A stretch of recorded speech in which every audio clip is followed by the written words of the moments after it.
Radhe Radhe friends, आज हम कार्तिक मास का अध्याय 11 पढ़ेंगे।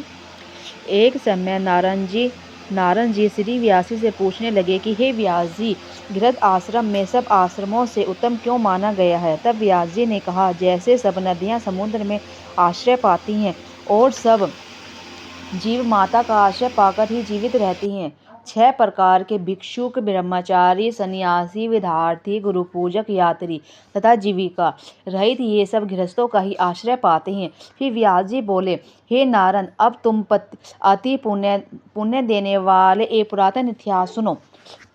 उतानपाद राजा का पुत्र उत्तम था, जो बड़ा बलवान और मंदिरा पीने वाला था। उसने बहुला नाम वाली स्त्री के साथ विवाह किया और राजा रानी दोनों ही अति प्रेम के साथ रहने लगे।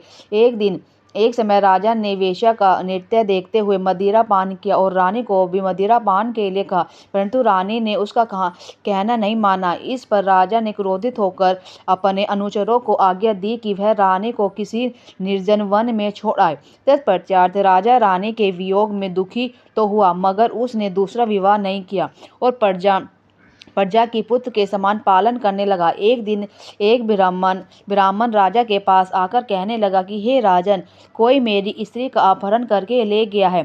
उसके वियोग में मैं अति दुखित हूँ, इसीलिए तुम उसे ढूंढ कर लाओ। राजा कहने लगा कि महाराज, मैं नहीं जानता कि आपकी स्त्री कौन है, किधर और कहाँ ले गया है। मैंने तुम्हारी स्त्री को कभी तक नहीं कि वह कैसी स्वभाव और रूप वाली है। तब ब्राह्मण बोला कि वह यद्यपि कठोर वचन बोलने वाली, कुरूपा, काले रंग तथा कर्कश स्वभाव वाली है, परंतु मैं उसकी कोई निंदा नहीं करता, क्योंकि वह मेरी पत्नी अर्थात अर्धांगिनी है। तब राजा कहने लगा कि जब तुम्हारी स्त्री ऐसी कुरूपा और क्रूर स्वभाव वाली है तो तुम उसे लेकर क्या करोगे। मैं अति सुंदर और कल्याणकारी दूसरी स्त्री लाकर दे सकता हूँ। ब्राह्मण कहने लगा कि राजन, मेरी स्त्री मेरे धर्म और कर्म की अर्धांगिनी है, उसकी रक्षा करना मेरा परम धर्म है। जो अपनी स्त्री की रक्षा नहीं करता उसका कल्याण नहीं होता। जो मनुष्य ऋतु काल के पश्चात अपनी स्त्री से भोग नहीं करता, उसके पितर 1 मास तक उसके रुधिर में तैरती हैं। ब्राह्मण के ऐसे वचन सुनकर राजा अपने शस्त्र लेकर रथ पर सवार हुआ और चारों ओर घूम फिर उसी स्त्री को खोजने लगा। कुछ दूर जाकर उसने एक आश्रम देखा, जहाँ पर एक महातेजस्वी ऋषि कुशा के आसन पर विराजमान थे। राजा को देखकर भी वह ऋषि ने राजा का कोई आदर संस्कार नहीं किया और बोला, मैं जानता हूँ तुम राजा उतानपाद के पुत्र हो, मगर तुम यहाँ किस कारण आए हो। राजा कहने लगा, हे मुनि, ब्राह्मण के घर से कोई उसकी स्त्री को हरकर ले गया, मैं उसी की खोज में इधर आया हूँ, परंतु आपने अर्घ आदि कुछ भी नहीं दिया और न ही किसी प्रकार का सत्कार किया, इसका क्या कारण है। ऋषि ने उत्तर दिया, राजन, तुम अग्र योग्य होते हुए भी इस समय उनके पात्र नहीं हो, क्योंकि तुमने अपनी निरपराध स्त्री को वन में त्याग दिया है, जहाँ स्त्री का यह धर्म है कि वह तन मन से अपने पति की सेवा करे तथा उसकी आज्ञा का पालन करे।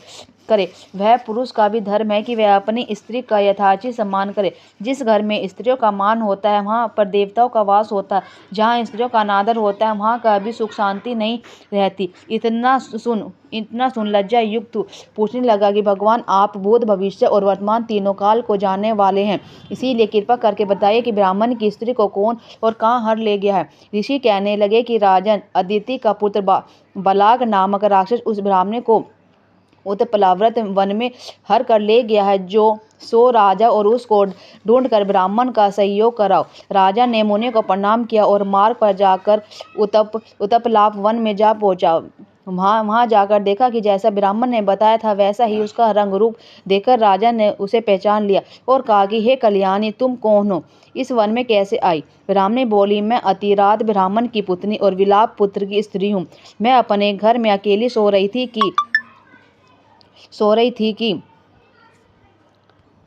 थी कि बालक नाम वाला राक्षस मुझसे हर कर नहा पर ले आया।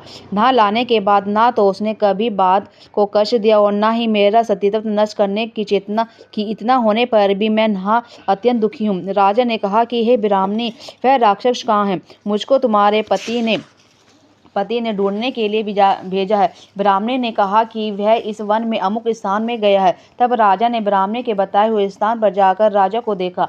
राजा को देखकर वह राक्षस उसके पैरों पर गिर पड़ा और कहने लगा कि राजन, मुझे क्या आज्ञा है। राजा ने कहा कि हे निशाचर, तुम इस ब्राह्मणी को क्यों लाया। राक्षस कहने लगा कि राजन, इस ब्राह्मणी का पति राक्षसों को मारने वाला मंत्र जानता है, अतएव जब हम यंत्र का अंतर ग्रहण करने के लिए जाते हैं तो वह हमको वहाँ से भगा देता है, क्योंकि सब यज्ञों का वही आचार्य बनता है। इसी कारण इस ब्राह्मण को दुखी करने के लिए मैं उसकी स्त्री को हर लाया हूँ, क्योंकि बिना स्त्री के पुरुष कर्म का अधिकारी नहीं होता। यह सुनकर राजा ने विचार किया कि यह राक्षस भी हमारी ही निंदा करता है। मुनि ने भी हमको अर्घ्य योग्य नहीं समझा। राजा अपने मन में ऐसा विचार ही कर रहा था कि राक्षस कहने लगा कि राजन, मैं आपकी प्रत्येक आज्ञा का पालन करूंगा। इतना कह हाथ जोड़कर खड़ा हो गया। राजा ने कहा कि हे निशाचर, तुम इस ब्राह्मणी को इसके घर छोड़ आओ। जब हम याद करें तब हमारे पास आ जाना। राजा की आज्ञा पाता ही वह राक्षस उस ब्राह्मणी को उसके घर छोड़ने चला गया। तब राजा सोचने लगा कि मैंने अपनी निर्दोष स्त्री को घर से निकाल दिया। अब ऐसा कौन सा पुण्य कर्म करूं जिससे वह पाप दूर हो। तब राजा पुनः उन्हीं मुनि के पास गया और उनसे अपना कर्तव्य पूछा। मुनि ने कहा, हे राजन, तुम्हारी स्त्री को शतापात नाम के नाग ने वन में घूमते हुए देखा तो वह उसको पाताल लोक में ले गया। उस नाम की निंदा नाम वाली एक कन्या है। उसने अपने घर में उसको छिपा रखा है। यह सुन राजा वहां से अपने घर आया और ब्राह्मण को स्त्री सहित अपने घर में देखकर बहुत प्रसन्न हुआ। तत्पश्चात राजा ने बालक नामक राक्षस को याद किया तो वह तुरंत ही राजा के पास आकर उपस्थित हो गया। बलाक को देखकर राजा ने उसे पाताल लोक से अपनी स्त्री को